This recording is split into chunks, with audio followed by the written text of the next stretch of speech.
Hello, everybody. Welcome to our Soulcast Media live event. If everybody can see me and can hear me, please give me a thumbs up on your end. That is how I know the audio and everything is working. It is so fantastic seeing everybody. It is so amazing how many people we have right now dialed in from all over the world. That is the beauty of an event like this. We are virtual. You are dialing in from perhaps Europe, Asia, Africa, here in the US. It is so great. And as we were doing the countdown, I was looking at all the places folks are dialing in from. I mean, we have folks in Denton, Texas, New York City, Nashville, Stockholm, Sweden, Hungary, Canada, lots of folks in England, which is so great. Again, I just want to welcome everybody. We have such a fantastic event in store for you. So, before we get started, I wanted to do a quick housekeeping of what is going to be happening today. So, today, my guest and I, we are going to be talking about showing up and speaking up with confidence. Now, because this is broadcasted live, sometimes there might be some tech things. I do know sometimes on LinkedIn, it might pop back to the home screen. I don't know why that happens, but if you ever see it pop back to the home screen, just refresh your browser, whether you're on your phone or on your computer, and it should bring you back to the event. Sometimes because we have so many people, sometimes the tech can be kind of glitchy. So again, if it goes back to the home screen at any point, just refresh your browser and it should bring you back here. Now, today we're going to be talking about this topic of showing up and speaking confidently. And it's a conversation between my guest, Aimee, and I. But we also want you to know that it's about you. So if you have any questions for us, please put it into the chat function. I'm going to be monitoring it. So if you have any questions that we can help answer about communications, about how to speak up, about how to develop that confidence, this session is for you. Now, it's going to be about 45 minutes or so, and make sure you have pen, a piece of paper, because we're going to be talking about so many things. Now, I just want to say we have over 200 of you dialed in right now, which is absolutely fantastic.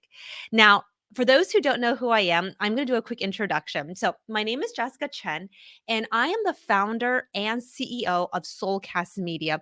And we are a communications training company. So, we work with Fortune 500 companies. We come in, we provide workshops to help teams become better communicators, become better public speakers. We also teach teams how everybody can better speak up at work. We also help with teaching folks how they can work with clients, customers. So, anything communications, that's what we specialize in. Prior to Soulcast Media, I used to be on TV. So I was a former television journalist. I worked here in the States at San Diego, in New York. I won an Emmy Award when I was at the ABC station in San Diego. So talking about communications is something I love because communications was not something I was good at, to tell you the truth. I'm fairly shy, fairly introverted. So learning how to speak up was something I had to learn. So if any of you struggle with this, let me just tell you, you are at the right place because I get it. So all of my Soulcast Media lives, like the one today, it's always about communication. So we're going to have a lot more events coming up. So stay tuned as I announce more there. Now, without further ado, let's get started. We have so much to talk about. So, I'm very excited to invite my guest, Aimee Bateman, up. She is the founder of a company. You might have heard of it. It's called Careercakes. They are a e-learning platform. So, they also create a lot of courses for education, for learning.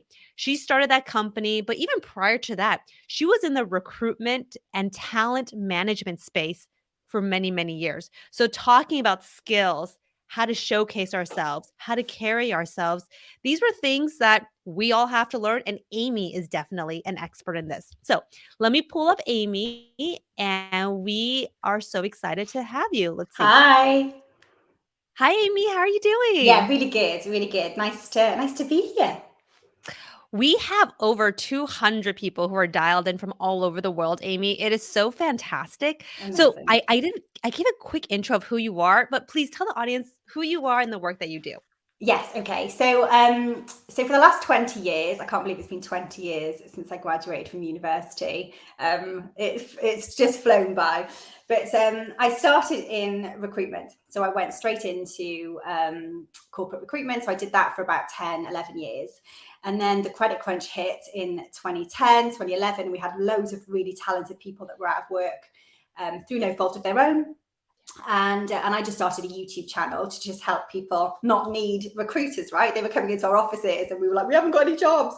So I just made this channel called Careercake because I didn't have the guts or the confidence to communicate my value and call it Aimee Bateman. So I hid behind the brand of Careercake because I like cake. That's literally the only thought that went into it, and started making YouTube videos to help people go out there and find their voice and communicate their value in a very, very tough market space. That got quite big. I got to about 38 million hits on YouTube, and then we decided that we were going to turn that into an e-learning platform. So, which is what I did. So I ran that as an award-winning training company, helping people within their careers, again, find their voice and communicate their value. And that was acquired by a wonderful company, a talent development company last year. And now I focus my time back to my roots, really, which is helping individuals as a coach, helping people within their career feel seen, heard, and valued, because you deserve to be, quite frankly. Yeah. Yeah. So you're talking about you helping people feel seen, be valued. Now, that's actually at the heart of what I want to talk about today, because I have no doubt the over 250 of us who are here right now, we all work hard. We consider ourselves maybe ambitious, right? We care about our career Yeah. and we want to get recognized for it. Nobody wants to do work and it be ignored. So let's just kick off this conversation, Aimee. Yeah. And I want to start off by asking you this question. You know, for those who are working and they're working really hard, but maybe they don't feel like they're being appreciated at work.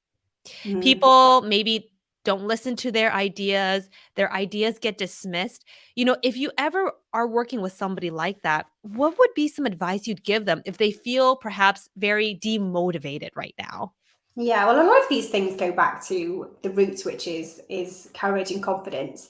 So we've all so let's just talk about the fact that if you're in a job that's not the right job for you, right? We've all been there. Hands up, who's had a job where you come home from work, you put your phone on silent, you've got literally nothing to give because all day nobody saw you, nobody heard you, nobody valued you. That is the worst feeling. If you're going 8 hours a day somewhere where people don't see you, it's awful. I remember I had a job like that. I put up with it for just over a year. You could probably have a look at my LinkedIn profile to kind of figure out which one that was. But I used to have to listen to Usher, Pop Your Collar. Do you remember that song? I used to have to listen to that about 5 times in the morning just to have the confidence to walk into the office, because I felt like as soon as I walk in there, nobody will value me. So I think those type of positions, I think it's okay to quit. Sorry, but I think in those types of positions where you're using them as maybe looking at a stepping stone to another organization where people do value you and you do, that's fine. But if we're talking about a role where you genuinely are happy, you do want to stay there, and you think maybe it's a communication issue, well, that's a very, very different kettle of fish. So let's just assume that that's what you're talking about.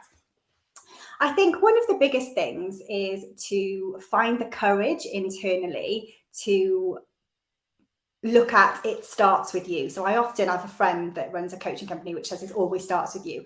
So rather than look at that person isn't seeing this, that person that overspoke to me in a meeting, that person didn't promote me, that person didn't do, think about, and it might be their fault, right? Like it might be, but it starts with us. Let's take responsibility and control the things that we can control, and look at how you're showing up. Could you have communicated that a bit better? They're not mind readers. Maybe you need to explain something a bit more to somebody. And a lot of that stuff comes from having the courage to speak up and advocate for yourself. So ask yourself, why aren't you doing that? And it's very likely that some time in your career previously you've advocated for yourself and it didn't go very well. you might have been rejected, or the outcome didn't go as well as you hope. So now you have this fear of advocating for yourself internally. So you want to have a look at that. Like, where is that coming from? And maybe that happened and it wasn't a work environment. It might have been a personal environment, it might have been a relationship you were with, or something that happened in your childhood. But again, start with thinking, why is this happening? Because it's so much easier to overcome something if you know why it's happening. So really, what's true for you? Look at your experiences. And then when you look at that experience and you think, what can I change this time? How are things different this time? And I think looking at your intrinsic motivators, ensuring that the desire to be seen, to be heard, to be valued, the outcome that you want is greater than the fear of speaking up. And that comes from ensuring that you are motivated for this outcome. And there are various little things that you can do, which I always advise people to do to ensure that that becomes very clear in your mind. So it's interesting because you talked about a few things, and I want to rehash that here. So, a lot of it is we also have to get good at advocating for Yeah. ourselves. Advocating for ourselves, and I'll definitely tell you, it's funny because that is a topic I speak a lot about, how we can be better advocates for ourselves. Because at the end of the day, here's the truth: nobody is going to advocate for us better than we can advocate. We cannot expect other people, our manager, our team, to talk about the work that we do. We have to do it ourselves. But I understand, culturally, for many people, like I'm Asian, we weren't taught to talk about our work. You don't want to be showing off, you don't want to be boasting, right? People generally don't like that. So actually, there's an art to advocating, and I talk about this all the time here on LinkedIn as well. By the way, Mm. if you don't already follow my work or Aimee's work on LinkedIn, feel free to follow us. I talk a lot about communications and advocating. But here's the thing I want everybody to know about advocating: anytime you talk about your work, which we have to do, you have to start by talking about why it's beneficial for others. How is the work that you did helpful to the team? What problem did it solve? Who did it help? I guarantee if you start by talking it like that, people will be like, ooh, wow, that's actually pretty good. You don't want to say, look at me, right? You want to start with others. Aimee, do you have something similar to this? Yeah, and we always say that it's what's in it for me. It's always you're constantly selling, even if it's a case of what's in it for me. And that's the difference between selling features and selling benefits. So whenever you're telling, like, the feature of this chair I'm sat on is that it's padded. The benefit is I can sit on it for an hour and not get a numb bum. So whenever you're communicating anything, you always want to sell the benefit, not the feature. So you're absolutely right. And I think that one of the things that I talk to people about when you genuinely want to be seen or heard in a situation, whether it's a meeting that's important to you and you want to make sure that this time you're going to speak up, you're not going to stay silent, or that promotion that you want to go for, or the fact that actually I think I am the right person to lead on that project, whatever it is that you're putting yourself forward for, you're feeling the fear, ask yourself 3 questions. And the first question is, and I always start with others, so I'm really glad that you just said that. So the first question is, how will other people benefit from me doing this thing? So you want to really visualize and focus on the positive outcomes of you powering through this fear and getting it done anyway. How will other people benefit? That could be your friends, that could be your family. If you do this thing, will you get promoted? Will you get noticed? Will it help with your career development? Does that mean you might have a pay rise and move to a better house? Like, be able to care for people? Will your colleagues take inspiration from you? It could be strangers on the internet that you don't even know. If you do this thing, will you be able to hopefully inspire them or educate them? So always really think about how will other people benefit. Number 2, how will the business benefit? And you just touched on this really briefly. And this tends to be quite easy, straightforward, commercial answer. It's linked to productivity, innovation, saving money, cost effectiveness, that kind of thing. Will it help get an edge on your competitors, all that kind of thing? How will the business benefit? And then the third one, which is where I really like people to spend the most time, because our intrinsic motivators are most powerful, is how will you benefit if you do this thing? and ask yourself, if I do this thing, how will you benefit financially? How will you benefit emotionally? Will you go home feeling like a rock star because you finally spoke up or you got noticed? Will you go to bed feeling really proud of yourself? How will you benefit socially? Will you now be invited into rooms that you otherwise wouldn't have had access to? Will you be able to build relationships with colleagues and co-workers that wouldn't have known your name otherwise? Will it help your brand? That kind of stuff. So always think about if there's something big, and it doesn't need to be big in the grand scheme of things. It doesn't mean like starting a company, writing a book, it doesn't need to be big. It could just be big to you. It could be speaking up in a meeting, going for a promotion, speaking to my boss about that issue that's been on my mind for the last 3 months. That's kind of stuff. 3 questions. How will other people benefit? How will your business benefit? How will you benefit? And then really use that to build and clarify this internal motivation so that you can find the courage to advocate for yourself in that moment. So you just shared what I call a framework. And for everybody who's listening right now, I want you to take note of this because, Aimee, what you just said is how everybody should think about framing their communications when they want to advocate for themselves. It's talking about the benefit to the team, talking about the benefit to the business, and then you talk about yourself. I think a lot of people get it flipped a little bit where they start with, look at how amazing I am. But then that isn't the way to get people to listen, right? You always have to start with the other side because at the end of the day, people need to understand this. Why should I care? They will never ask you or say that question out loud. Why should I care? But you, as a good communicator, you have to be able to answer that question. So, really quickly, I want to do a quick reset right now for those who are joining. It is so fantastic to see over 200 of you dialed in right now from all over the world. I'm here with my friend, Aimee Bateman, and we're talking about communications, speaking up at work, advocating for yourself, building that speaking confidence. I actually want to ask the audience a question before we move on to our next question, really. So, the question I have for the audience, and feel free to open your chat function. I know there's already a whole conversation happening here, but when you do speak up, how do you typically feel?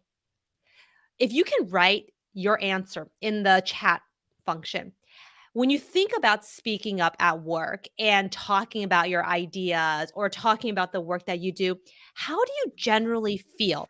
Let us know in the chat function. Is it nervous? Is it proud? Is it flustered? I would love to know. Okay, Aimee. So, because this is a communications show, Soulcast Media, we're all about communications. If you ever are working with somebody who is, I just don't feel confident at work.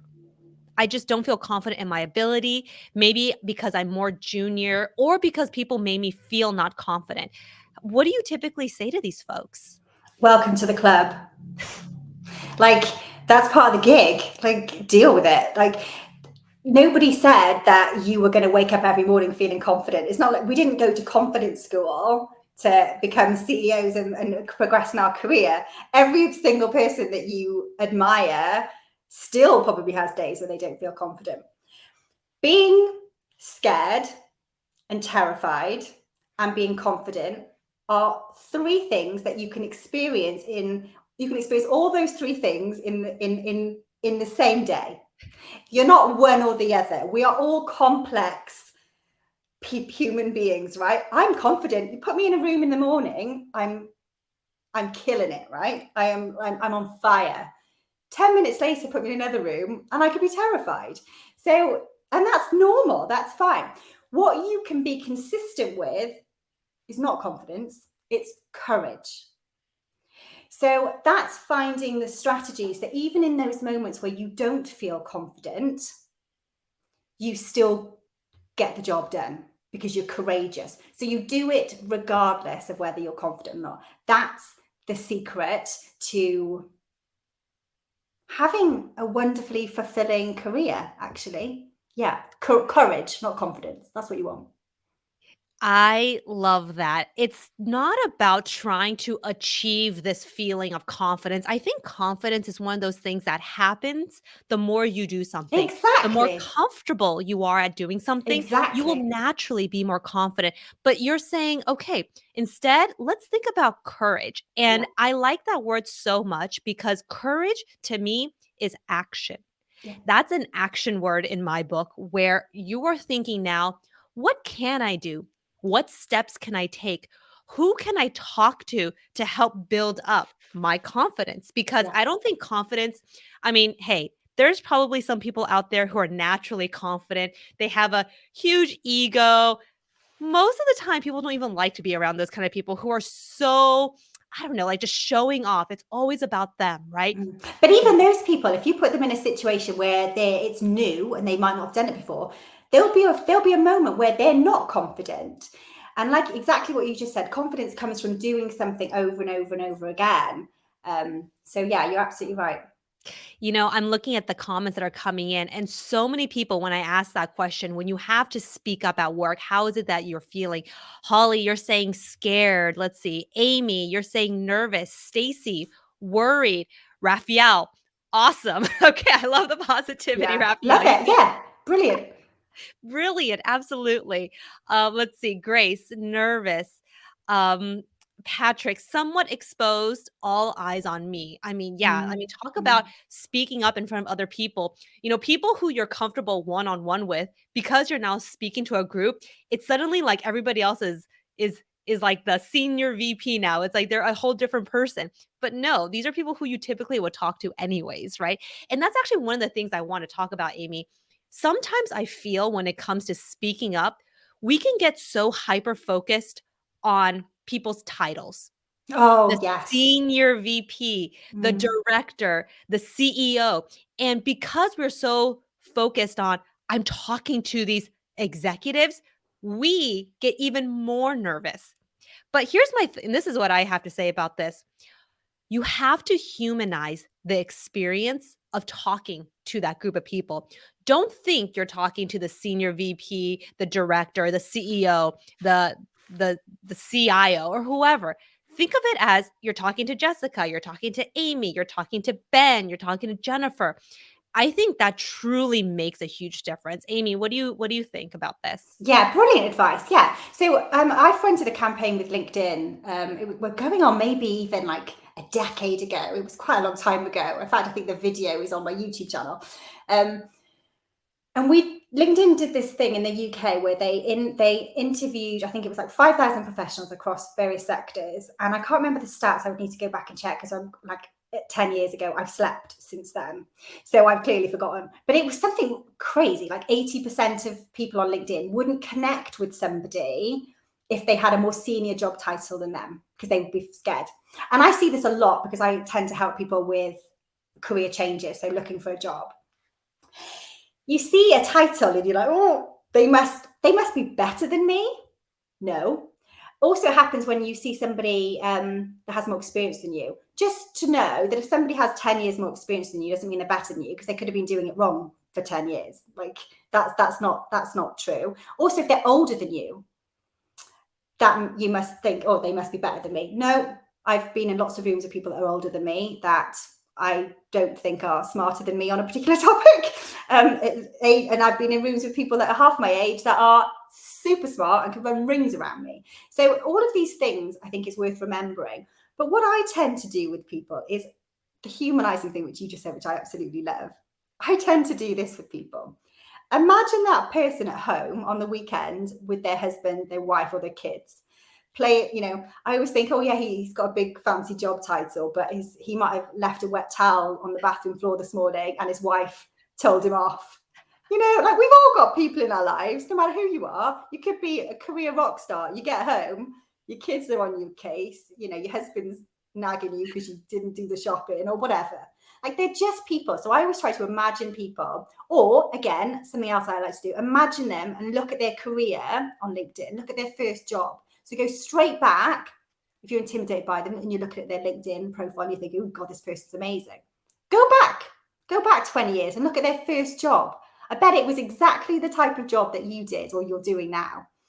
Like, we're all on a journey. So, but again, a lot of this stuff comes back to the more courageous and confident you build on that intrinsic motivator. If you're building, I suppose, your foundation, eventually you're gonna get to the point where nobody scares you, and you're almost bulletproof, and that's where you want to be.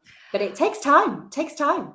I love your story about how, you look at people who have all these fancy titles, but at the end of the day, they are really just people. Like, for example, I'm a mom, I have a 1-year-old, and, maybe after this, I'm going to go change his dirty diaper.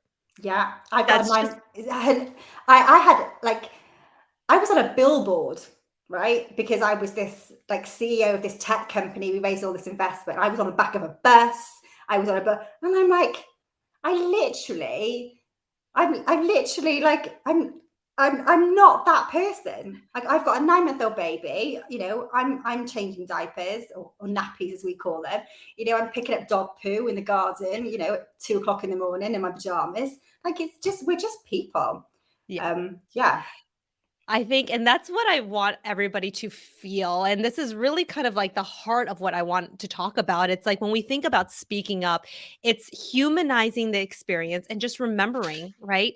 We're all people at the end of the day. If you get nervous, you're thinking about your next meeting, don't think about, "Oh, I'm so nervous." Think about how I can just approach this. Now, Aimee, you mentioned something that I wanna focus on, and this is understanding people's intrinsic Mm, motivation. That is a powerful thing. mm. And here, before we dive into that topic, I actually want to open it up to the audience again. Here's my question for you, and please let us know in the chat function. If you think about what you are motivated by, what gets you up in the morning, why do you do the things that you do? What are you motivated by? Let us know in the chat function. Are you motivated by being able to learn new things, by being able to provide for your family? Hey, make more money. That's a huge motivation for a lot of people. Buy that house. Or is it just to continuously meet more people? What are you motivated by? Now, I know this is honestly, it's a very big question. And I think for a lot of people, they're thinking, wait, I don't know. I never really thought about this. Mm. But take this time that we have together and think about that right now, because I feel like just having this minute or two to evaluate is huge. So I see a lot of folks who are writing, Michael, my team. Somebody does say money, passion. I get up in the morning to create social impact. Lauren, having a positive impact. Cecilia, doing a good job. Education loan. Yeah, maybe because we have to work because we have to pay off our loans. That is a very real situation. Let's say motivated to move closer to my goals, and yes, provide for my family, inspiring people. Wow, I'm just honestly so impressed with how thoughtful a lot of these comments are, Aimee. I'd like to go deeper though. So I think that so these are absolutely true. And so we've got wanting to inspire others, help others. I think there was social impact. Why? So what you want to do is they're all questions that are true, answers that are true, but they're here. What you want to do is really understand, why is that important? So if you had money, why is money important to you? So money is a massive motivator for me. It's like right up there. Why is money motivated? Why is money a motivator for me? Why do you want social impact? Because when I walk in a room, I want to feel important. Why do you want to feel important? Because I've been in a situation where I've walked in rooms and I didn't feel important. When was that? This isn't true for me, for example, but were you bullied at school? Did you grow up in a household where money wasn't available and you saw the impact that had on your livelihood and your experiences, and you don't want that for your children? So all of making a difference, Winston, brilliant. Why? So I would ask yourself, why is making a difference important? Who do I want to make a difference to? And really digging, like literally, like dig deeper, and be really honest. You don't even need to share that with anyone. You don't even need to tell anybody, but really getting to the depth of it, and knowing yourself, really truly knowing and understanding yourself, so that when you wake up in the morning and it's going to be a bad day, but you know you've got to power through and do it anyway. That's the stuff that's going to get you out of bed in the morning.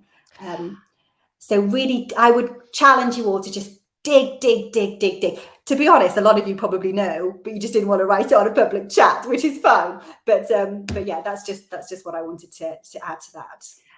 As I was reading the comments of all the folks who are sharing, I'm motivated by my dreams, have new experiences, and learn new things.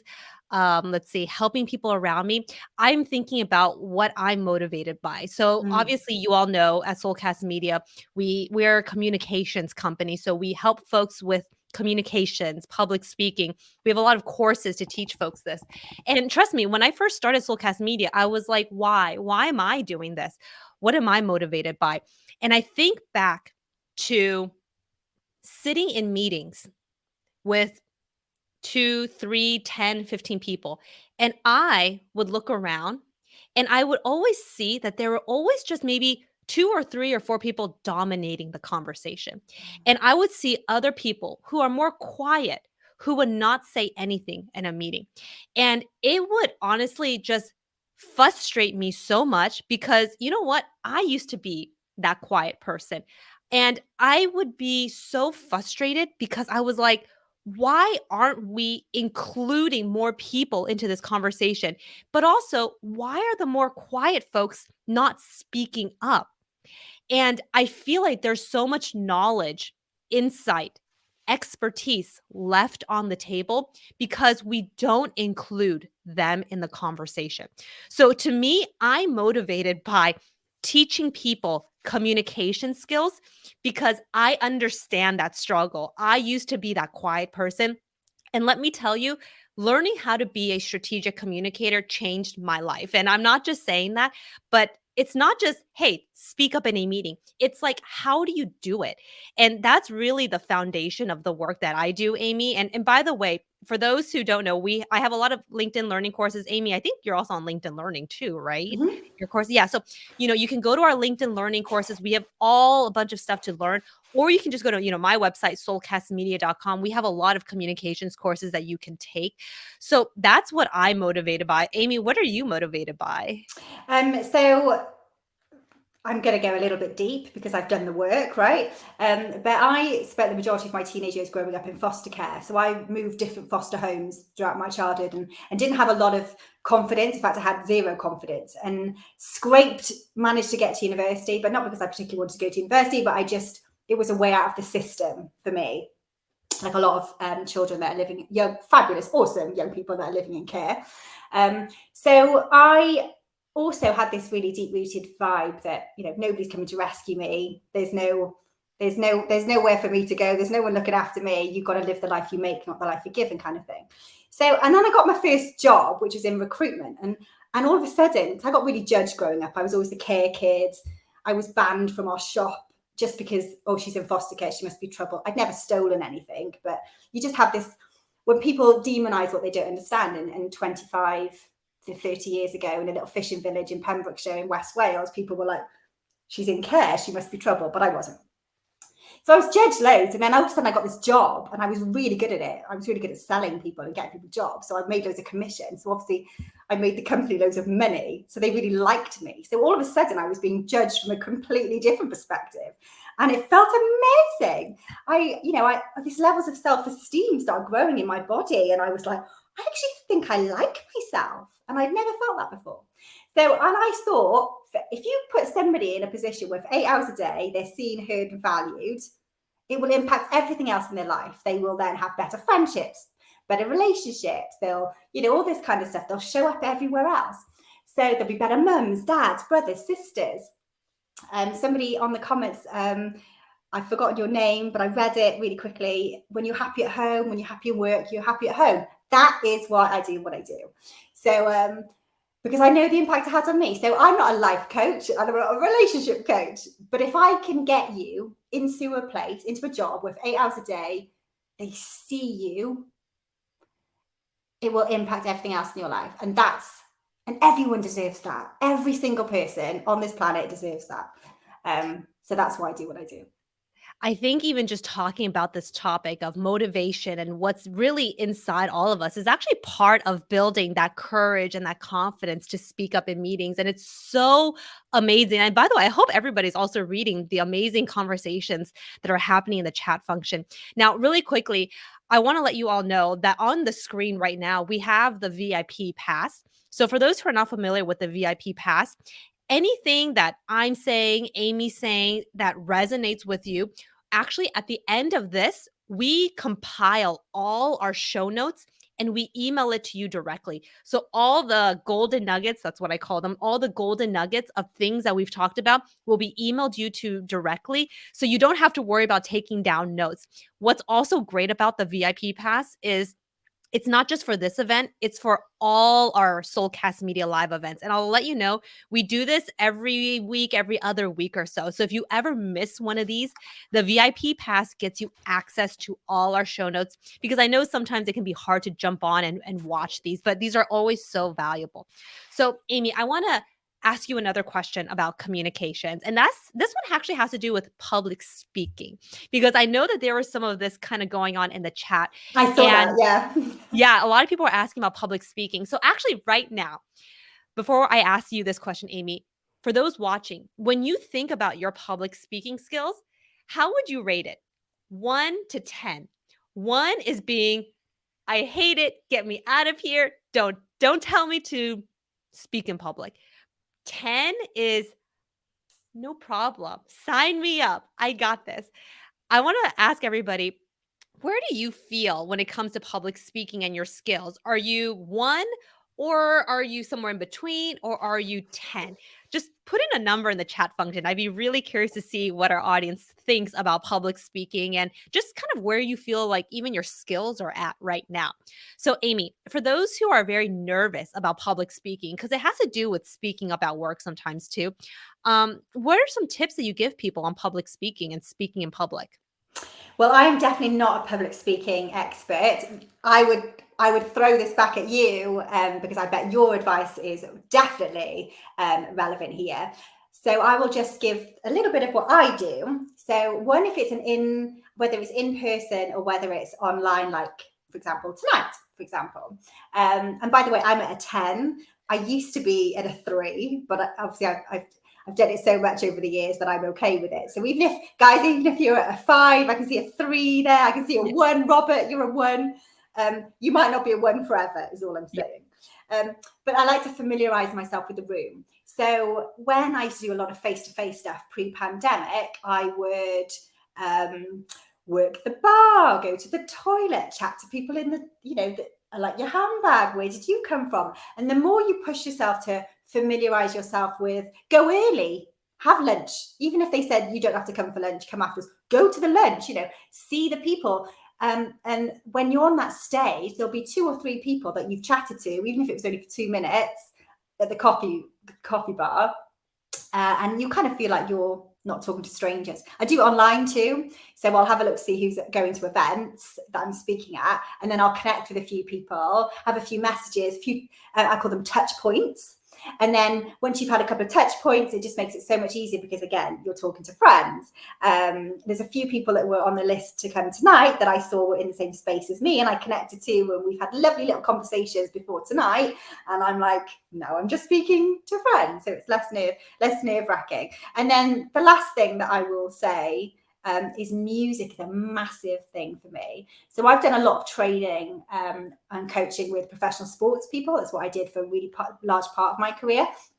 And who strategically use music and playlists to strategically change the way that they feel. So music makes us feel things. We know that when we going on a girls' night out or big night out, we put our tunes on, or they play Christmas songs in the shops to make us spend more money, so, but being really strategic and having a game song. In fact, I was doing something quite scary, quite big in my career last week, and I downloaded the Succession. Don't know if anybody here has been watching Succession, but I downloaded the theme tune because I think that's really powerful. So if anyone out here has got a game song, a song that makes you feel untouchable, it's your like yes song, then get your playlist and listen to that before you get on stage. That's something that I would advise. Okay, Aimee, you just shared a lot of great tips for folks who would deal with those nerves. And hopefully, this actually answers some of the questions. So, you were talking about number one, actually, if you are afraid of public speaking, maybe having more one on one conversations right before the presentation. So, it can just remind you of, hey, I'm just having a conversation with that person. I've already talked to that person. So now suddenly standing up in front of them doesn't feel so scary, right? So you talked about having, talking to them on the side or in the restroom or commenting. That just kind of helps, again, humanize the experience. The other thing that you talked about that I love is having a good music. And I never thought about it that way, but having music where you can pump you up a little bit. So here's my thoughts on public speaking. And by the way, I actually have a whole course on public speaking. If you go to our website, soulcastmedia.com, and then you go under services, courses, there's an update. I actually just updated this course. It's called Mastering Public Speaking, Oh, great. essentially. So, if anybody wants to check that out, it's on the website right now. We just updated it. But here's my tip when it comes to public speaking: it always gets easier the more you do it. The first few times are always going to be so scary. I know. I used to feel this way too. But the more that you do it, Aimee, you mentioned that you were maybe like a 3, now you're a 10. That's pretty awesome. But the reason why you probably feel more comfortable is because you're doing it more. So for those who are watching who are like, "Oh my god, I just can't." Start by maybe speaking in what I call low stakes situations, where maybe you're only talking to 2 people, 3 people, but just get used to standing up and presenting. Because if you do it that way, you start with 2 or 3 people, and then suddenly you're speaking more to 5 to 10 people, that small increment really does help. Instead of just you being thrown into a huge room and you never doing this before, that can be very scary. So here's my challenge, honestly, for people: find those opportunities. If your manager asks, does anybody want to do a presentation on A, B, and C? Raise your hand. Here's also why it's so important. Public speaking is how you can build visibility. I know, Aimee, you and I didn't really talk about visibility too much, but here's the truth: people who are visible get opportunities.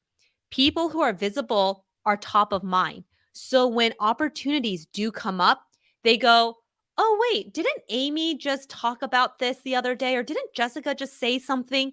Because you said something, because you were visible, now people are going to remember you. Today, we're talking about showing up and speaking up confidently. But at the end of the day, if you cannot speak up, people won't remember you.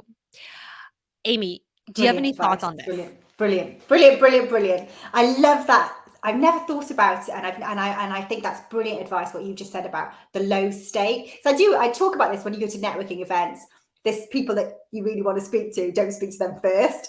Work the room. Obviously, everybody matters, right? Everyone's important, but maybe from a career point of view, speak to people that don't actually matter to your career as much. So you're warming up. But I've never ever thought about it from a public speaking. I think that's fantastic. Do those small, less important, where the stakes are lower, presentations, so that when the bigger, more visible ones come around, you're more. Because Alfred's just messaged now. Alfred, you've just said you're a public speaker, and the more you did it, the better you got. Like that's true, right? Absolutely. So I love that advice, Jessica. I think it's fantastic. One other thing I would say, and this is a little bit related to public speaking, but if you want to speak up in meetings and let's say you're very nervous, I actually always encourage folks to speak up earlier rather than later. How many times have we sat in a meeting and we are like, "Oh, I want to say something."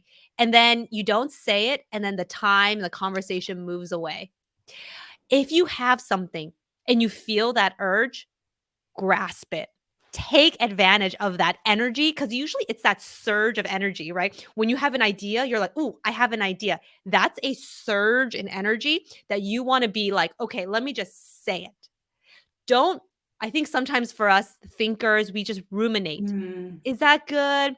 Is that smart? Will I sound funny? Right? We start to doubt ourselves. If you are thinking something, if you have a question, chances are people are thinking about it too. but you want your voice to be heard, not the other person. Because at the end of the day, we talked about it's being visible. Do you have any other thoughts on this, Aimee? Yeah, and I think, and we know research has told us that introverts tend to do that more.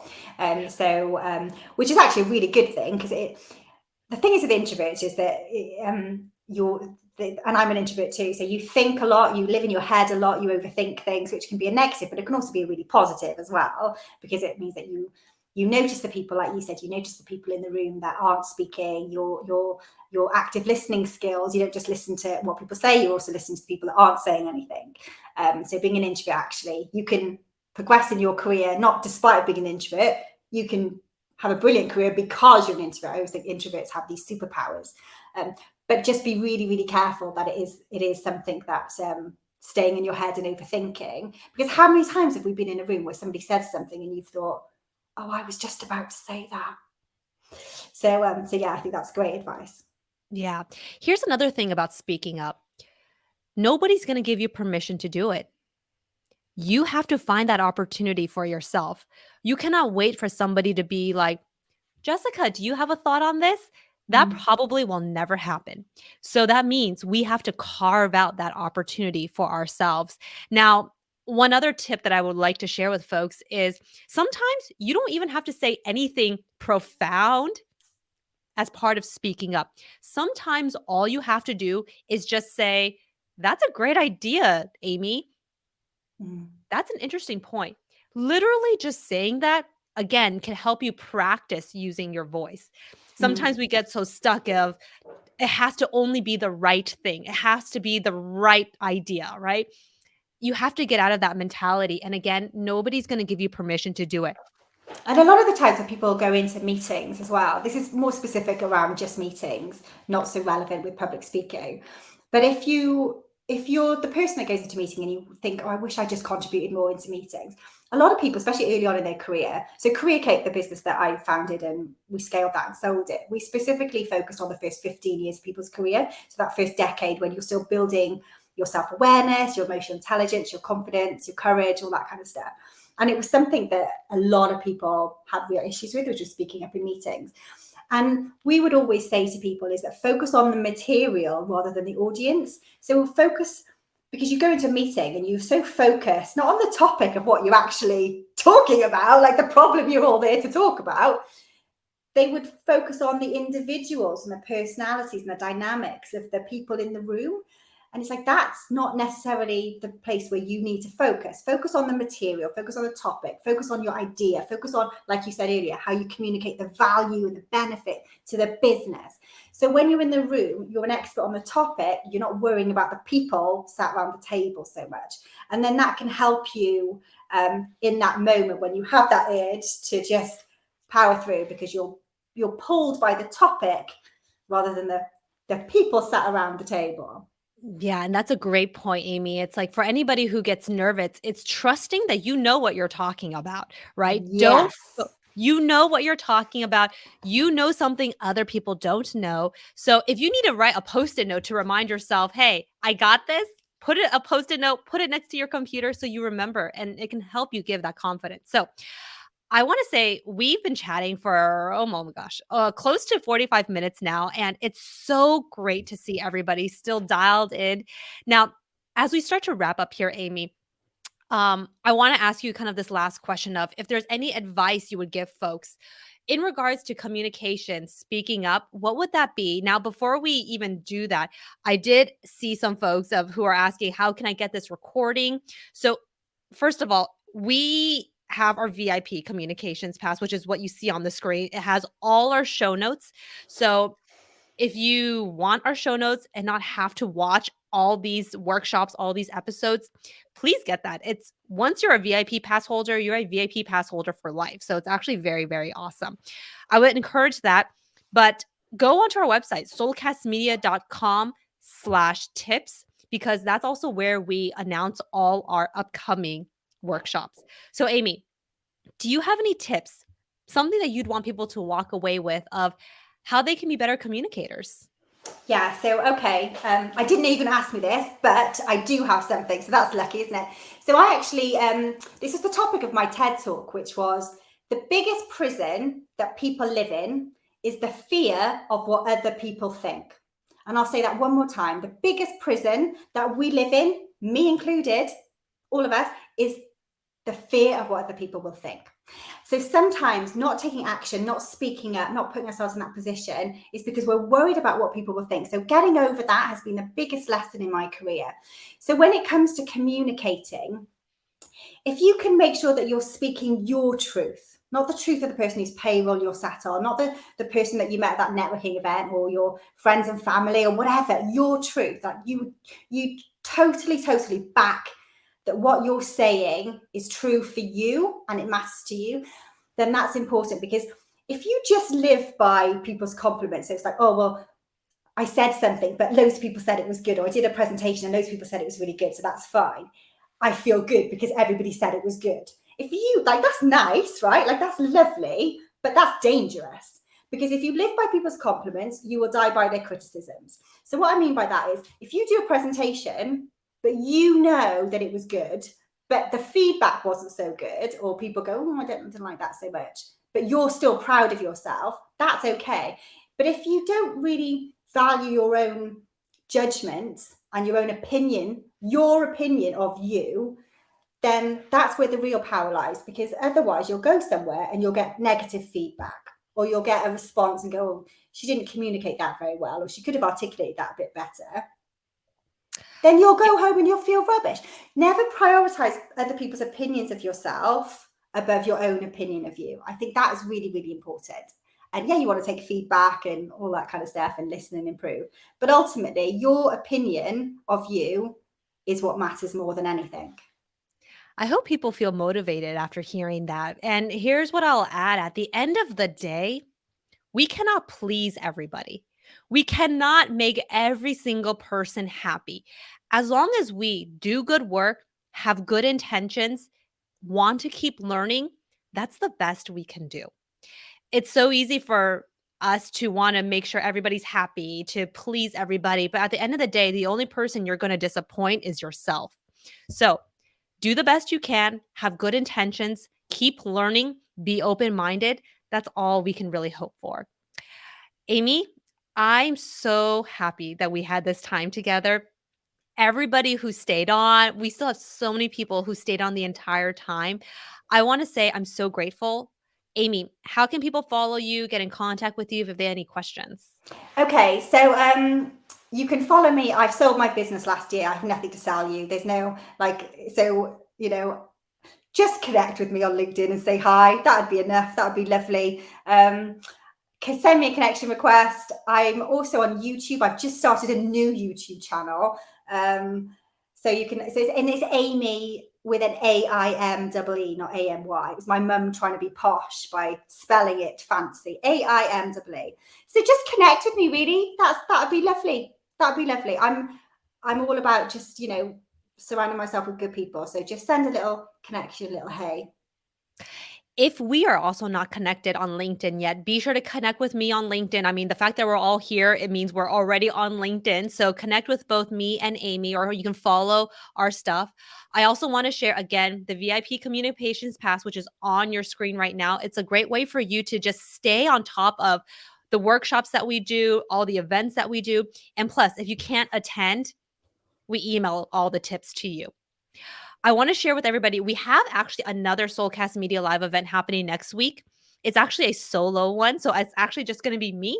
I'm going to be teaching communication confidence tips.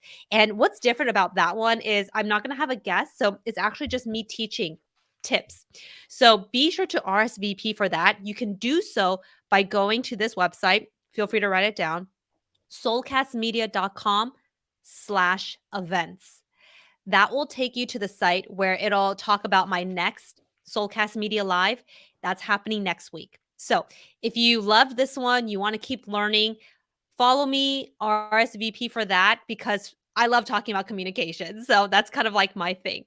So again, Aimee, thank you so much for spending your evening with us. I know I've been you a have fan to... of yours for a long time. So quickly just want to jump in and say thank you, Jessica. I followed your work for a really long time, and to have this time with you was a joy. So thank you. Aimee, thank you so much. And I know we were connected even before we even got on this together. So thank you for even sharing your thoughts with me. Okay, everybody, we appreciate you so much. I hope you have a great rest of your day, evening, wherever it is you're dialing in from. And I actually hope to see you all next week at our event. All right, take care, everybody. Bye.